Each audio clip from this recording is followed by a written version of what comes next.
కాలంలో కూడా ఏమైంది మనోరాజ్యము గోవిందాయ నమ. కాల నద్యోగ యోగేన క్షీణమాయుర్న పశ్యతి.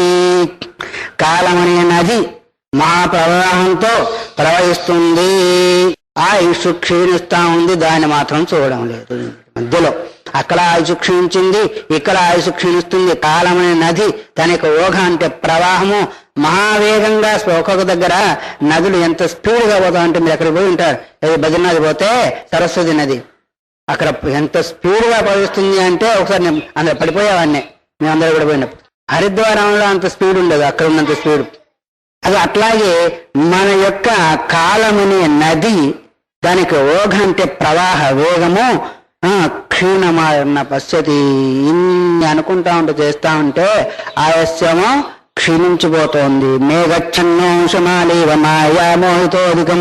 ఎందుకు మేఘాలు కప్పుకున్నందువల్ల అంశమాలి అంటే సూర్యుడు ఎట్లా అయితే కనిపించకుండా పోయాడో అట్లాగే మాయా ఆవరణ ద్వారా ఈ మోహింపబడుతూ ఉన్నాయి. ఎట్లాగైతే మేఘం ఆవరణ అయినందువల్ల మనకు చనిపెడతాం, వణికిపోతా ఉంటామో అట్లాగే మాయా ఆవరణం చేత మోహింపబడుతున్నాడు జీవుడు.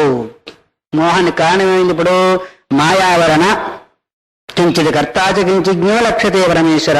అలాంటి పరమేశ్వరుడు సర్వజ్ఞ అయిన వాడు, సర్వవ్యాపి అయిన వాడు, నేను కించిజ్ఞని, నేను కర్తని, నేను భోక్తని అని ఈ విధంగా భావిస్తుంటాడు. మాయావరణ ద్వారా మోహింపబడిన వాడు సర్వజ్ఞుడైనప్పటికీ అల్పజ్ఞుడిగా, కర్తృత్వం భోక్తృత్వం లేనప్పటికీ కర్తృత్వ భోక్తృత్వాలు కలిగిన వాడిగా, ఇదంతా కూడా నిద్రయ అన్నాడు కదా అక్కడ. ఇక్కడ మాయయా మాయా మాయ చేత యద్యత్ కరోతి జానాతి తస్మిన్ తస్మిన్ పరేశ్వర రాజా విద్వాన్ ససామర్థ్యాద్ ఈశ్వరోయం ఇతీర్యతే.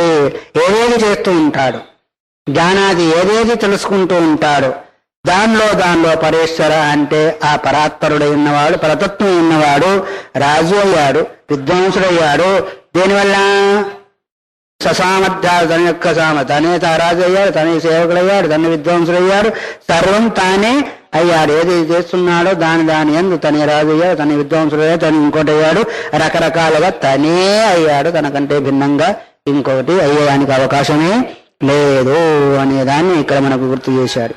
అందువల్ల దేనివల్ల మాయ చేత జ్ఞానక్రియే శివేన ఐక్యాతో సంక్రాంతి సర్వజంతుషు ఈశ్వరత్వం చ జీవానాం సిద్ధం తచ్చక్తి సంగమాతో చెప్పాడు. జ్ఞానక్రియ, జ్ఞానశక్తి, క్రియాశక్తి.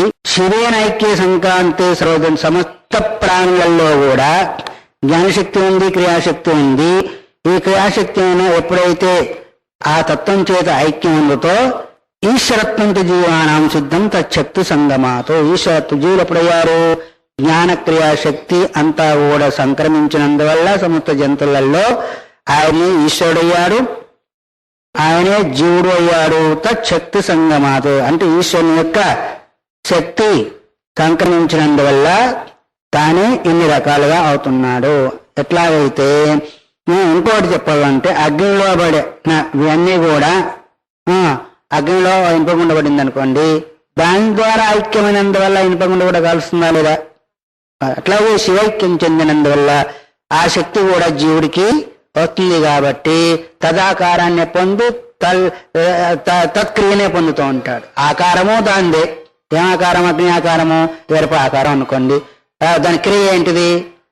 దగ్ధత్ర క్రియ, కాల్చే క్రియ. రెండు కూడా వచ్చినాయా లేదా ఐక్యమైనందువల్ల? పృథ్వీతత్వానికి ఎరుపు రంగు లేదు, కాల్చే గుణము లేదు. ఎప్పుడైతే అగ్ని సంయోగం జరిగిందో ఈ రెండు కూడా వస్తాయో అట్లాగే జీవరూపంలో ఉన్న ప్రాణి కూడా శివైక్య స్వరూపమైనప్పుడు తన యొక్క నిజస్వరూపాన్ని తెలుసుకున్నప్పుడు దానిలో ఏ గుణాలు ఏ భావాలు ఉన్నాయో ఇతను కూడా అవే వస్తూ ఉంటుంది. లోకంలో వ్యవహారం చేస్తున్నావు. ఏమని? అయం ఘట అయం పట ఇత్యేవం నానా ప్రతీతిషు. ఇది కుండ, ఇది చెంబు, ఇది ముంత, ఇది శరీరము, ఇది గుడ్డ అని రకరకాల వ్యవహారం చేస్తున్నా లేదా? ఆ వ్యవహారానికంతా కూడా కారణం ఏంటిది? అర్క ప్రభేవ, సూర్యుని యొక్క ప్రకాశము, ఏదో ఒక ప్రకాశము. కిం జ్యోతిస్తవనుమాన నిమేరాతో ప్రదీపాధికం చాదేవం రవిదీప దర్శనం. ఇదో అంత వ్యవహారానికి అంత కారణం. ఇప్పుడు మనం చెప్పుకున్నామంటే చీకటి బాగుంది అనుకోండి, వెళ్తారు లేదనుకోండి, చెప్పుకోగలుగుతామా? అంటే వ్యవహారానికి కారణం ఏంటిది? ప్రకాశము. నువ్వు సమస్త ప్రకాశ వ్యవహారం చేస్తున్నావు అంటే నీకు కారణం ఏంటి? అర్కప్రభ, సూర్యుని యొక్క ప్రకాశము. అట్లాగే జ్ఞానం తత్ స్వయమేవ ప్రకాశతే. జ్ఞానం ఇది ఘట జ్ఞానం, పట జ్ఞానం వగైరా వగైరా ఆ జ్ఞాన ప్రకాశం ద్వారానే స్వయంగా ప్రకాశిస్తుంది. వ్యవహారానికి సూర్యప్రకాశం ఎట్లా అవసరమో అట్లా ఈ జ్ఞాన ప్రకాశం చేత స్వయమేవ ప్రకాశతే. ఆ జ్ఞాన ప్రకాశం లేకుండా ఒకరికి ధీ అన్నాడు కదా అక్కడ. కన్ను మూసుకుంటే చక్షుర్ నిమీర్ణ సమయకిం ధీ ధియో దర్శనే. కన్ను మూసుకున్నాం అప్పటికి కూడా నీకు కనిపిస్తూ ఉంది. దేని ప్రకాశం ద్వారా? బుద్ధి ద్వారా. ఆ బుద్ధి కూడా నా బుద్ధి పని చేయడం లేదు అన్నవా లేదా? నా బుద్ధి బాగుంది, ఉల్లాసంగా ఉంది అన్నవా లేదా? దాన్ని కూడా చేస్తున్నావా లేదా? అక్కడ నీకు ప్రకాశం లేకుండా ఎట్లా తెలిసింది? అక్కడ ఏంటిదంటే అహం, నా యొక్క ప్రకాశమే అక్కడ ప్రకాశిస్తుంది అని. అందుకొరకు నీ ప్రకాశం చేతనే స్వయంగా ప్రకాశిస్తుంది అనే భావన నీకు రావాలి. అందుకొరకు జ్ఞానం నచేత స్వయం సిద్ధం జగదండం తమో భవేతు నచేతస్య క్రియా కాచితో వ్యవహార కథం భవేతు. జ్ఞానే లేకపోయినట్టయితే జగదండం తమో భవేతు. సూర్యుడు లేకపోతే ఎట్లాగైతే జగత్తంతా కూడా అంధకారమయమవుతుందో అట్లాగే జ్ఞానం లేకపోతే కూడా జగదండం జగత్తంతా కూడా క్రియా కాచిత్ వ్యవహార కథం భవేతు. జ్ఞానం లేకపోతే వ్యవహారం కూడా జరుగుతుందా? ఏదైనా వస్తువు తీసుకొని రమ్మని ఒక వ్యక్తితో చెప్పామనుకోండి, ఆ వస్తువుని గురించిన జ్ఞానం లేకపోతే ఏంటండి ఎట్లుంటుందండి అది అడుగుతాడు లేదా? నువ్వు చెప్పింది నాకేం అర్థం కాలేదని అంటాడు. ఏం జ్ఞానం? శబ్ద జ్ఞానం కావాలా, అర్థ జ్ఞానం కావాలా? జ్ఞానం అంటే ఒక జ్ఞానం కాదు, శబ్ద జ్ఞానం కావాలా, అర్థ జ్ఞానం కావాలా, ఆ రెండింటి యొక్క సంయోగ జ్ఞానం కావాలా. దీన్ని పుల్లా అంటారు. పుల్లా అనే శబ్ద జ్ఞానం, పుల్లా అనే వస్తు జ్ఞానము. దీన్ని పుల్లా అంటారని జ్ఞానం. శబ్దానికి అర్థానికి కూడా సంబంధ జ్ఞానం కావద్దా? శబ్ద జ్ఞానం, అర్థ జ్ఞానం, సంబంధ జ్ఞానం ఇది లేకపోతే వ్యవహారం జరుగుతుందా? మీరేమో చెప్పారు కానీ నేనేమో అర్థం చేసుకోలేకపోయాను, మళ్ళీసారి చెప్పండి అంటాం లేదా? అంటాం. ఆ వస్తువు అంటే ఏంటో నాకు తెలియదండి, ఎక్కడ నీ ముందే ఉంది, అదంతా నీకు తెలియదు. శబ్దం తెలిసింది కానీ కుండ తీసుకురమ్మన్నారు, కుండ నీ ముందే ఉంది. కుండ అంటే ఏంటిదండి అని పిల్లవాడు అదేందో నీ ముందు ఉందంట. ఓహో ఇదే అది నీ కుండ అంటారా అనగా శబ్ద జ్ఞానం మొదలైంది కానీ అర్థజ్ఞానం కలగలేదు. అర్థాన్ని కూడా చూస్తున్నాడు వాడు పిల్లోడు. ఓ దీనికి ఉండంటారమ్మా, అవునా దీనికి ఉండంటారంట. అప్పటి నుంచి మళ్ళీ దానికి కుండ దాని ముందే ఉన్న కుండాని శబ్దం విన్నా, కుండను చూసినా ఆ రెండింటి యొక్క సంబంధ జ్ఞానం లేకపోతే అంతే. అందుకని ఇప్పుడు జ్ఞానం ద్వారా ప్రకాశించిందా, దేని ద్వారా ప్రకాశించింది? అది. అందుకొరకే నచేతస్య క్రియా కాచిత్ వ్యవహార కథం భవేతు. ఒకవేళ ఆ జ్ఞానమే లేకపోతే వ్యవహారం అనేది జరగనే. అందుకని జ్ఞాన ప్రకాశం చేతనే సమస్తము ప్రకాశిస్తుంది. ఆ జ్ఞానం ఎక్కడిది? నీ యొక్క స్వరూపం. సత్యం జ్ఞానం అనంతం. అందుకని జ్ఞానం కూడా స్వయం ప్రకాశం, దాన్ని ప్రకాశింపజేసే వస్తువు ఇంకోటి లేదు. జ్ఞానం స్వప్రకాశ రూపమైంది. జ్ఞానం నచేత స్వయం సిద్ధి జగదండం భవేది. జ్ఞానమే లేకపోతే మొత్తం జగత్ అంతా కూడా అంధకారం అయిపోతుంది. నాకేం జ్ఞానం లేదండి, నాకేం తెలియదండి, అనుకరం ఏం చేయలేకపోతున్నానండి అని అంటారా లేదా? ఎందుకు లేదు? ఉంది. కానీ ఉన్నదాన్ని వినియోగించుకునే పద్ధతి నీకు రాలేదు. ప్రతి వాళ్ళకు ఉంది జ్ఞానం లేదా? ఉంది. ప్రతి జీవికి ఉంది. ఆవిడ చిన్న దగ్గర ఇట్లా పెట్టండి పరిగెత్తుకొని పోతుంది. ఎందుకు చస్తానేమని జ్ఞానం ఉందా లేదా? చావనే జ్ఞానం దానికి ఉందా లేదా? ఉంది. కానీ ఇదమిత్తమనే జ్ఞానము, స్వరూప జ్ఞానము కేవలం మానవ శరీరం యొక్క సొత్తు. అన్ని జ్ఞానాలున్నా, వ్యవహార జ్ఞానం ఉన్నా, కేవలం స్వరూప జ్ఞానం మాత్రం మానవ శరీరం యొక్క సొత్తు. అంతకంటే క్రియానామ పరిస్పంద పరిణామ స్వరూపిణి స్పందమానే బహిర్జ్ఞానే తదంకురవదు ఉద్భవేతో. క్రియ అంటే అర్థమేమి? పరిస్పంద పరిణామ స్వరూపిణి. రెండు చెప్పారు. క్రియ అంటే ఏంటిది? ఒకటి స్పందించడము, ఒక పరిణామం చెందడం. పరిణామం చెందు క్రియ అంటే స్పందిస్తుంది, తర్వాత పరిణామం కూడా చెందుతాను. ఉన్న రూపంలో ఉండకుండా ఇంకో రూపాన్ని ధరించడం పరిణామం. అది పరిణామం వేరు, పరిమాణం వేరు. ఒకే రకంగా ఉన్నట్టుగానే ఉంటాయి. పరిమాణం అంటే ఏంటిది? పరిమాణము. అది చూసారు, ఇప్పుడే కన్ఫ్యూజ్ అయిపోయారు. పరిమాణం అంటే అది కొలత, పరిణామం అంటే వికారం చెందుట. అక్షరాలు అవి అయినా కొంచెం వ్యత్యాసం అయితే అర్థభేదం కూడా అవుతుంది. క్రియ అంటే అర్థం ఏమి? ఒకటం స్పందన జరగడము, ఒకటం పరిణామము చెందడము. స్పందమానే బహిర్జ్ఞాని. ఎప్పుడైతే నీ జ్ఞానం బయటికి స్పందిస్తుందో తదంకురవదు ఉద్భవేతో. నీ లోపల ఉన్న జ్ఞానము నువ్వు బయటికి స్పందించకపోతే క్రియ చేయలేవు. లోపల ఉన్న జ్ఞానం ఎప్పుడైతే స్పందిస్తుందో బయటికి, అంటే శరీరం బయటికి, తదు అంకురవత్ ఉద్భవేత్, భూమిలో పెట్టిన గింజ ఎట్లాగా అంకురం పైకి వచ్చేస్తుందో అప్పుడు నీ యొక్క క్రియ కూడా అంకురం మాత్రం బయటకు వచ్చేస్తుంది. లోపల ఉన్న జ్ఞానం బయటికి స్పందించకపోతే అట్లాగే ఉంటుంది.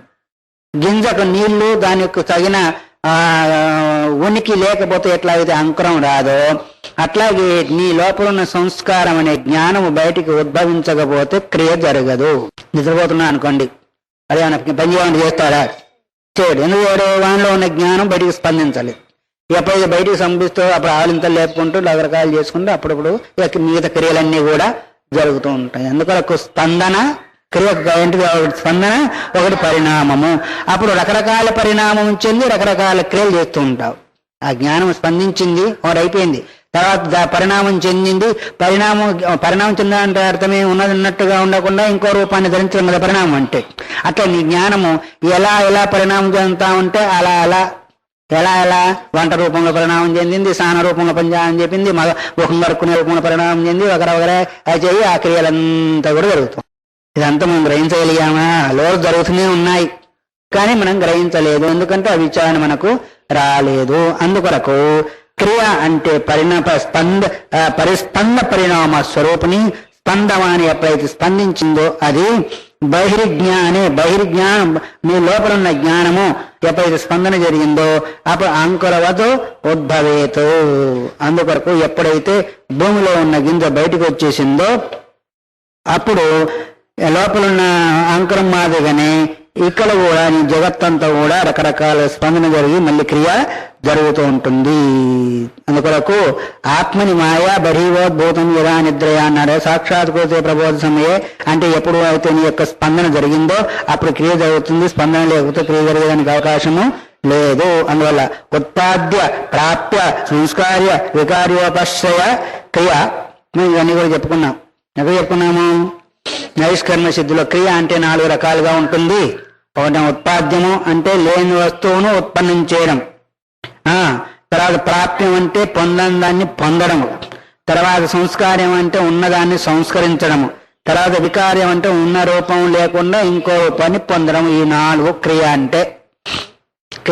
ఈ 4 క్రియ కరోతి గచ్చతి ఉన్మాష్టి చినత్తి ప్రతీయతే. కరోతి అంటే చేస్తూ ఉంటాడు, గచ్చతి అంటే వెళుతూ ఉంటాడు, ఉన్మార్చి అంటే దాన్ని శుద్ధం చేస్తూ ఉంటాడు, చిన్నత్తి అంటే దాన్ని కోస్తూ ఉంటాడు. ఇదే కదా క్రియలు. ఇంట్లో పోయాము, బాగలేకపోతే తోమాము, బాగున్నదాన్ని పరిణామం చేశాము, ఆ తర్వాత కరోతి చేస్తూ ఉంటాడు, వెళుతూ ఉంటాడు. ఇదే కదా గచ్చతి ఆగచ్చతి కరోతి. ఇది వెళ్ళడం రావడము, రుద్దడం తోమడం కడగడం ఇదే కదా మొత్తం అంతా కూడా. ఎక్కడ చేసినా కూడా ఈ 4 ఉంటుంది. ఆ క్రియ జ్ఞానం ద్వారానే జరుగుతూ ఉంటుంది. అందుకొరకే ఉపాధి. ఇప్పుడు 2 ఉపాధులు చెప్తున్నాడు. శివో బ్రహ్మాదిదేషు సర్వజ్ఞీతి భాసతే. శివస్వరూపమైన చైతన్యమే బ్రహ్మాది శరీరాల్లో సర్వజ్ఞ రూపంలో ప్రకాశిస్తోంది. అది ఉపాధి వేరు కదా. బ్రహ్మాది శరీరాలు ఆ ఉపాధులు పుణ్యోపాధులు కాబట్టి సర్వజ్ఞత్వ రూపంలో ప్రకాశిస్తుంటుంది. దేవ తిరియన్ మనుష్యేషు కించిజ్ఞస్తారతమ్యత. దేవ శరీరాల్లో తిరియక్ శరీరాలు అంటే అడ్డంగా నడిచే శరీరాలు. అడ్డంగా నడిచే శరీరాలు ఏంటి? మానవ శరీరం తప్ప అన్ని అడ్డంగా పోయేటి. ఇంకా చూడండి ఏదన్నా ఉన్నదా? అన్ని పక్షులాంటి పురుగులు, ఆఖరి చీమలు, చీమ దగ్గర నుంచి ఎన్ని ఉన్నాయో మానవ శరీరాలను కూడా అడ్డంగా నడిచేవి. అందుకే మనిషి ఒక్కడే నిలబడి పోయేవాడు. మిగతా వాళ్ళంతా కూడా చిన్నప్పుడంతా కూడా మనం అడ్డంగా నడిచిన వాళ్ళనే. అప్పుడు పశుప్రాయం కదా మనది. చిన్నపిల్లప్పుడంతా కూడా పశుప్రాయము, అది వరకు అడ్డంగా నడిచాము. ఆ తర్వాత ఇప్పుడు నడుస్తారా? ఎందుకంటే జ్ఞాని అయిపోయాం. అందుకొరకు మానవీయత శరీరాలన్నీ కూడా తిరియక్ ప్రాణులే. అంటే దేవతలు తిరియక్ అంటే అడ్డంగా నడిచేవి, అంటే మనుష్యేతర శరీరాలు. దేవతా శరీరాలేమో మనుష్య శరీరానికంటే ఉన్నతమైనవి, తిరియక్ శరీరాలేమో మనుష్య శరీరానికంటే నికృష్టమైనవి. కించిజ్ఞ తారతమ్యత అన్నాడు. అది కించిజ్ఞము ఒకదానికంటే ఒకటి భేదాన్ని కూడా కలిగి ఉంటాయి. దేవ శరీరాల కంటే మనుష్య శరీరాలు, మనుష్య శరీరాల కంటే తిరియక్ శరీరాలు, వాటిలో కూడా ఒకదానికంటే ఒకటి భిన్నము. ఒకదానికంటే కించిజ్ఞత్వం సర్వజ్ఞత్వం. కొంచెం ఎక్కువ తెలిసిన వాళ్ళు ఉంటారు, కొంచెం తక్కువ తెలిసిన వాళ్ళు ఉంటారు. ఇదంతా కూడా మామూలుగా జరుగుతూనే ఉంటుంది. ఎంతవరకు జరుగుతూ ఉంటుంది, ఎంతవరకు జరుగుతూనే ఉంటుంది అంతా కూడా. కాబట్టి ఒకే చైతన్యము ఎన్ని శరీరాల్లో ఉండి ఒక దగ్గర కించిజ్ఞత్వంతో, ఒక దగ్గర అల్పజ్ఞత్వంతో, ఒక దగ్గర జ్ఞానం లేకుండానే అక్కడ జరుగుతుంది. అయితే అన్నిట్లో అనిశ్చితమైంది ఏంటిది ఒకటి. అందుకొరకే అచ్ఛేద్యోయమదా యోయమ క్లేద్యోషోషయో నిత్య సర్వగత తాను అచలోయం నిత్య సర్వగత. సమస్త శరీరాలు, సమస్త కనిపించేది అన్ని శరీరాలే. చెట్టు పుట్ట గుట్ట వగైరా అన్ని కూడా శరీరాలే. అందుకని సమస్త శరీరాల్లో ఉన్నాడు. దేవ శరీరాల్లో ఉన్నాడు, మనుష్య శరీరాల్లో ఉన్నాడు, రకరకాల శరీరాల్లో ఉన్నాడు. అయినప్పటికీ దానిలో కించిజ్ఞత్వం ఉంది, సర్వజ్ఞత్వం కూడా ఉంది. అంటే ఆ కించిజ్ఞత్వం సర్వజ్ఞత్వం కూడా ఆయా ఉపాధికి సంబంధించే తప్ప అంతకు సంబంధించింది కాదు. జరాయుజో అండజశ్చైవ స్వేదజ పునరుద్విజ ఏతే చతుర్విధ పూర్వాదేహ క్రమశో న్యూనవృత్తయ. ఇదంతా కూడా మనం చెప్పుకుందే, చవితిలో చెప్పుకున్నాము, తర్వాత నైష్కర్మ సిద్ధుల్లో కూడా చెప్పుకున్నాం. మొట్టమొదటి జరాయుజము, అండజము, సోజము, ఉద్భిజము. ఈ 4 రకాలు. జరాయుజు అంటే జర అనే పొర నుంచి ఉత్పన్నమైనవి మనుష్యులు, ఆ తర్వాత పశువులు వగైరా అంతా కూడా వచ్చింది. ఒకటైందా. అండజము అంటే గుడ్డు నుంచి వచ్చేవి, స్వేదజం అంటే చెమట నుంచి వచ్చేవి, ఉద్భిజం అంటే భూమిని పగలు కొట్టుకుని వచ్చేవి. దీనిలో కూడా 4 చెప్పారు. మొట్టమొదటి జరాయుజం అని చెప్పాడు, తర్వాత ఏం చెప్పాడు, అండజం చెప్పాడు. అండజంలో ఏంటి, పాములు ఏంటి, విరాత్మంతుడు కూడా వచ్చాడుగా, పక్షులు కూడా వస్తూ ఉంటాయి, పాములు వస్తూ ఉంటాయి, కోళ్ళు వస్తూ ఉంటాయి, అవన్నీ కూడా వస్తాయి. దాని తర్వాత చెమట నుంచి వచ్చేయండి దోమలు గీమలు అంతా కూడా. దీన్ని ఏం చెప్తున్నాడు, చతుర్విధ పూర్వదేహ క్రమశో నూనవృత్తయ. ఒకదానికంటే ఒక తక్కువదానికి సంబంధించింది. 4 అయినప్పటికీ క్రమశ నూనవృత్తయ, ఒకదానికంటే ఒకటి తక్కువ పోవాలి. జరాయుజానికంటే అండజం తక్కువ, అండజం కంటే స్వేదజం తక్కువ, స్వేదానికంటే ఉద్విజం తక్కువ. ఎందుకు తక్కువ అన్నారు, జరాయుజంలో ఉన్నంత జ్ఞానము అండజంలో ఉండదు. మీరు గుర్తించండి, జరాయుజంలో మనుషులు వచ్చారా, పశువులకు ఉన్న జ్ఞానం మరి అండజాలకు ఉంటాయా? పశువులు రమ్మంటే వస్తా ఉంటాయి. పశువులు అంటే ఏంటిది, కుక్కలు నక్కలు వగైరా, కుక్కలు కూడా ఉన్నాయి కదా, కుక్కలు ఉన్నాయి, నక్కలు ఉన్నాయి, పశువులు ఉన్నాయి, గేదెలు ఉన్నాయి, గోవులు ఉన్నాయి కదా, పేరు పెట్టి పిలిస్తే పరిగెత్తుకొని వస్తూ ఉంటాయి. వస్తాయిలే, వస్తాయి. అయితే మనుషులకు ఉన్నంత జ్ఞానం వాటికి ఉందా? లేదు. వాటికున్న జ్ఞానం దోమలకు వగైరా ఉంటుందా? ఉండదు. వాటికున్న జ్ఞానము దోమలు కూడా ఇటంట పోతాయి, కానీ చెట్టుని ఇటంట పోతుందా? పోదు. అందుకని క్రమశం నూనవృత్తయ, ఒకదానికంటే క్రమంగా నూనె వృత్తి కలిగింది. నూనె వృత్తి నూనె కాదు, న్యూన వృత్తి అంటే తక్కువ వృత్తి కలిగింది, తక్కువ వ్యవహారం కలిగింది. దానికంటే గరత్నం దగ్గరికి పోతే ఎక్కడో పోతా ఉంటారు కదా, దోమలు పోతాయా? పోవు. అందుకొరకు 4 రకాలైన సృష్టి అయినప్పటికీ విశ్వం అన్నాడు కదా. విశ్వం అంటే ఏంటో ఇప్పుడు తెలియదు. విశ్వం దర్పణ దృశ్యమానవి అన్నారు. విశ్వం అంటే ఏంటో ఇప్పుడు విపులంగా చెప్పాలి కదా. విశ్వం 4 రకాలుగా ఉంటుంది. ఆ 4 ప్రకారాలుగా ఇవి ఒకదానికంటే ఒకటి నూనెమైన వ్యవహారం, తక్కువ వ్యవహారం. దీనికి ఉన్న వ్యవహారం దానికి మనుషుల్లోనే తక్కువ ఉంది. ఇంక మిగతా వారి దగ్గర ఎక్కడ ఉంది? మనుషుల్లో తక్కువ ఉంది, మళ్ళీ పశువులలో తక్కువ ఉంటుంది. ఒకటి ముద్దుగా పడుకుంటాయి, పశువులలో కూడా చురుకుగా ఉంటాయి, ఒకటి పడుకుంటూ లేవు. అన్నిట్లో ఉందా లేదా? అందువల్ల ఒకదానికంటే ఒకటి నూనె వృత్తి ఈ రకంగా కూడా ఉంది. 4 రకాలు అంటే ఈ శరీరాలలో ఉన్నప్పటికీ కించిజ్ఞత్వం వచ్చేసింది, తారతమ్యం వచ్చేసింది, మళ్ళీ 4 రకాల సృష్టి వచ్చేసింది. దానిలో కూడా ఒకదానికంటే ఒకటి తక్కువ లెక్కలు కూడా వచ్చేసింది అన్నారు. అందువల్ల తర్వాత బ్రహ్మాది స్తంభ పర్యంత స్వప్నకల్పైవ కల్పన. ఇంతవరకు చెప్పున్నా కదా, బ్రహ్మం నుంచి అది బ్రహ్మాది స్తంభ పర్యంత, చీమ దగ్గర నుంచి బ్రహ్మదేవుడి వరకు కూడా ఏదేదైతే కనిపిస్తుందో అదంతా కూడా స్వప్నకల్పైవ కల్పన అన్నాడు. స్వప్నంలో చూసినట్టుగానే ఇదంతా కూడా కల్పన అనుకుంటున్నాం మనము. వాళ్ళంతా రాజులు అయిపోయారు, వాళ్ళు పెద్దవాళ్ళు అయిపోయారు, వాళ్ళు ధనిస్తులు, వీళ్ళు కోటీస్తున్నారు, మేము ఉన్న దగ్గరే ఉన్నాము, పడుకున్న దగ్గర పడుకున్నాం, ఇదంతా ఉంది. ఇదంతా ఏంటిది? స్వప్నంలో మేము ఏవైతే కల్పన చేశావో అట్లాగే కల్పన. ఎక్కడి నుంచి ఎక్కడి వరకు?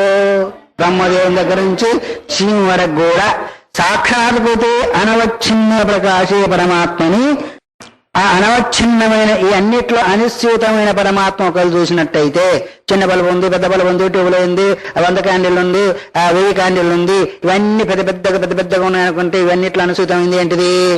ఒకటే కరెంటు ఎట్లా ఉంది, కరెంటు లేకపోతే వాటికి ఆస్కారం లేదని ఎట్లా అయితే మనం చూసామో అట్లాగే సాక్షాత్కృతే అనవచ్ఛిన్నే ప్రకాశే పరమాత్మని, ప్రకాశ రూపమై అనవచ్ఛిన్నమే అనిశ్చితమైన ఆ తత్వాన్ని ఒకవేళ మనం తెలుసుకున్నట్టయితే అనువరణీయాన్ మహతో మహియాన్ ఇది వేదవాక్. ఆ తత్వం ఎటువంటిది?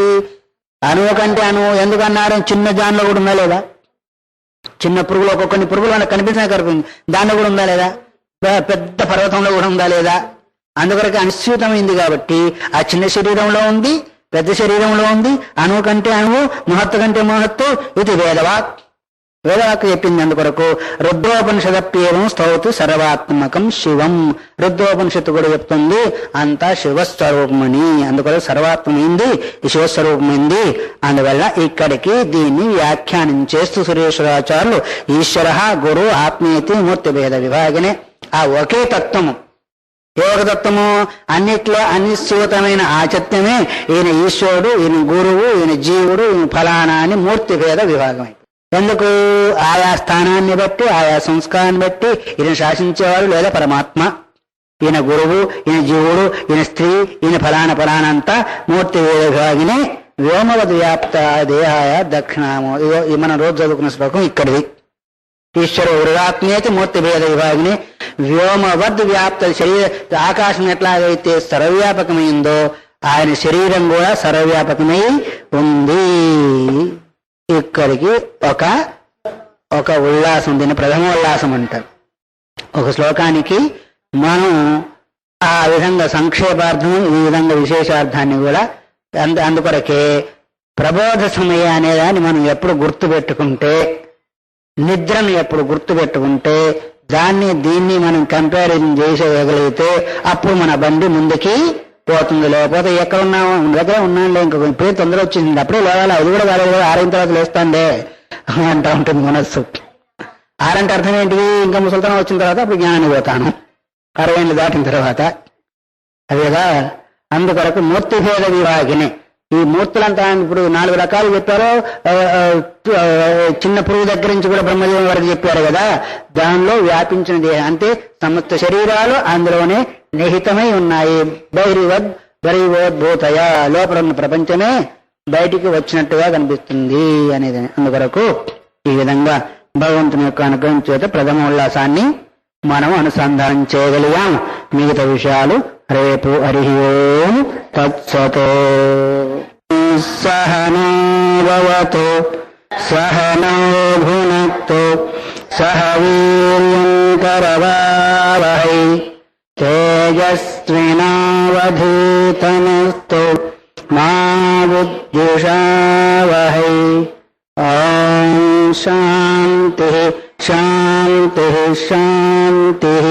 హరి ఓం. దక్షిణామూర్తి స్తోత్రంలో మొదటి స్తోత్రాన్ని, ధమ ఉల్లాసాన్ని మనం విన్నాం. రెండవ ఉల్లాసాన్ని ప్రారంభం చేస్తూ, ప్రారంభంలో మొదటి ఉల్లాసంలో మొదటి శ్లోకం అనుకోండి, సమస్తము పరమాత్మ యందే జగత్తుంది, బయట ఉన్నట్టుగా కనిపిస్తోంది అని స్వప్న దర్శనాలను, జాగ్రత్త ప్రపంచాన్ని చూపిస్తూ విశ్వం దర్పణ దృశ్యమానగరి, దర్పంలో చూసిన దాని మాదిరిగానే తప్ప వాస్తవికంగా లేదు అని చెప్పారు. అయితే ప్రపంచానికి, ప్రతి కార్యానికి కూడా కొన్ని కారణాలు ఉంటాయి. కారణం లేకుండా కార్యం జరిగే అవకాశం లేదు. దీనికి ఉపాదాన కారణము, నిమిత్త కారణము, సహకారి కారణము అని కొన్ని రకాలు. సమవాయ కారణము, అసమవాయ కారణము, నిమిత్త కారణము, ఈ శాస్త్ర పద్ధతిలో ఇవి కొన్ని రకాల కారణాలు. అంటే కార్యం జరిగేదానికి ముందు ఉండేవి వస్తువులను కారణాలు అంటారు. అంటే ఎవరనుకున్నాము, కారణాలేంటి? సమస్త వస్తుజాలం అంతా కారణం. నిమిత్త కారణం ఎవరు? వంట చేసేవాళ్ళు. చైతన్యం లేకుండా అది జరగదు. తర్వాత అసాధారణ కారణం ఏంటిది? అగ్ని. అగ్ని లేకుండా వంట జరగదు. అలాగే ఈ ప్రపంచానికి కూడా కారణాలు ఉన్నాయి. వాటిని వివరిస్తూ అసలు ప్రపంచానికి పరమాత్మతో సంబంధం లేదు, పరమాణువులే ఒకదానికి ఒకటి కలుసుకొని జగత్తంతా తయారైంది అని వైశేషికులు అంటారు. వైశేషిక దర్శనం. షడ్దర్శనాలు, ఆస్తిక దర్శనాల్లో వైశేషిక దర్శనం ఒకటి, న్యాయ దర్శనం రెండవది, సాంఖ్య దర్శనం 3, యోగ దర్శనం 4, పూర్వమీమాంస 5, ఉత్తర మీమాంస ఎలా ఉంటారంటే ఒక పరమాణువుకు ఒక పరమాణువులన్నీ కలుసుకొని ప్రపంచం తయారవుతుంది, ఈశ్వరునితో పని ఏంటి అక్కడ అని దాన్ని ముందు చూపిస్తున్నారు. జగత్తుకంతా కూడా ఎవరెవరు ఏ రకంగా కారణాలు చెప్తూ ఉంటారు. మొదలు వైశేషులు చెప్తున్నారు. ఉపాదానం ప్రపంచస్య సంయుక్త పరమాణవ అవన్యతో ఘట తస్మాత్ భాసతే నేశ్వరాన్విత. ప్రపంచం ఎలా అయింది అంటే పరమాణువులు నిరవయం. అవయవం అంటే అర్థం ఏమి? రూపం కలిగింది పరమాణు, అవయవం రూపం కలిగింది. పరమాణువుకు రూపం లేదు. పరమాణు అంటే ఎటువంటిది అంటే సూక్ష్మమైంది. అంటే దానికి మనం అనుభూతికి తెచ్చుకోవాలంటే ఇప్పుడు పెంకుటిళ్ళు ఉంటాయి కదా, పెంకుటిళ్ళలో అక్కడక్కడ సందులు ఉంటాయి. ఆ సందులో నుంచి సూర్యకిరణాలు కనిపిస్తూ ఉంటాయి. ఆ సూర్యకిరణాలలో కనిపించేవి నలకలుగా కనిపిస్తూ ఉంటాయి కదా, రకరకాల నలకలుగా కనిపిస్తూ ఉంటాయి. దాన్ని త్రిశ్రేణు అంటారు. త్రిశ్రేణు అంటే 2 పరమాణువులు కలిస్తే ఒక ద్వెనుకు, 3 ద్వెనుకులు కలిస్తే అవి మనం చూసేది. అంటే అప్పుడు 6 పరమాణువుల ప్రమాణం అది మనకు కనిపించేది. పరిమాణం మనకు దానిలో కనిపించేది ఏంటిది? 6 పరమాణువులు కలిస్తే అంత మాత్రం మనకు గోచరిస్తూ ఉంది. అట్లాగే ఇక్కడ పరమాణువు అంటే అవయవరహితం అంటే అంత సూక్ష్మమైంది. అవయవరహితం అంటే అంత సూక్ష్మం, పరమ సూక్ష్మం ద్రవ్యం. దాన్ని ఏం చేస్తారు అంటే పరమాణువులు వాటికి అవే కలుసుకొని సంయుక్త ప్రపంచస్య సంయుక్త. ఉపాదానం ఏంటి అంటే ప్రపంచానికి పరమాణువులు మాత్రమే ఒకదానికొకటి కలుసుకొని ప్రపంచం తయారైంది. ఎట్లా అంటే మట్టి యొక్క పరమాణువులన్నీ కలిసి కుండ తయారైనట్టు, మట్టి యొక్క పరమాణువులన్నీ కలిసి కుండ తయారైనట్టు ఇట్లాగే ఆయా కాలానికంతా కూడా ఆయా పరమాణువులు కలిసి ఆ వస్తువులన్నీ కూడా తయారవుతాయి. ఈశ్వరునితో పనే లేదు, ఈశ్వరుని ఒప్పుకునే అవకాశం లేదు, అవసరం కూడా లేదు. తస్మాత్ భాసతే నేశ్వరాన్విత. ఈశ్వరుడు ఏం చేయలేదు సృష్టి అంతా కూడా. కొంతమంది స్వభావాలు ఉంటారు, దానికి అదే అయిపోయింది, ఈశ్వరుడు ఏంటి దేవుడు ఏంటి అని. కొంతమంది అంటే దేనికి దానికి బీజం ఉంది, పశువులకున్నాయి, పక్షులకున్నాయి, మనుషులకున్నాయి, ఈశ్వరుడు ఏం చేశారు అట్లే కలిగింది అని కొంతమంది అంటూ ఉంటారు. ఈ విధంగా రకరకాలుగా ఉంటూ ఉంటారు స్వభావాలు. కొంతమంది పరమాణువాదం, దీన్ని విధులు పరమాణువాదం అంటారు. ఎవరిది? వైశేషికులది పరమాణువాదము. అందువల్ల ఈశ్వరుని ఉపాదానం, ప్రపంచానికి ఉపాదాన కారణంగా ఒప్పుకోవాల్సిన అవసరం